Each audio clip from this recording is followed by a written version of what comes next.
Эмомалӣ Раҳмон маоши якмоҳаашро барои мубориза бо коронавирус дар Тоҷикистон таҳвил дод.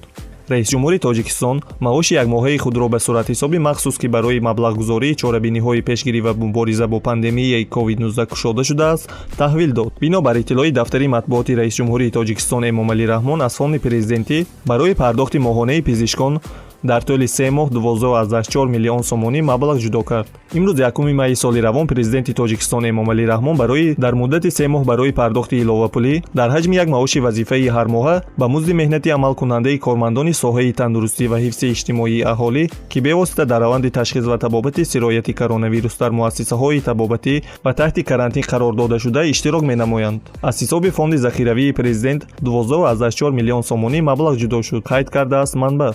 ҳамчунин президенти Тоҷикистон Эмомалӣ Раҳмон маоши вазифавии якмоҳаи худро ба суратҳисоби махсус ки барои маблағгузории чорабиниҳои пешгирӣ ва мубориза бо пандемияи COVID-19 кушода шудааст, таҳвил дод. Дафтари матбуотии раис ҷумҳур қайд кардааст, ки ин иқдом Эмомалӣ Раҳмон раис ҷумҳури кишвар барои таъмини кафолати иҷтимоии кормандони соҳаи тандурустӣ, ҳифзи иҷтимоии аҳолӣ, пешгирӣ ва табобати беморӣ равон шудааст.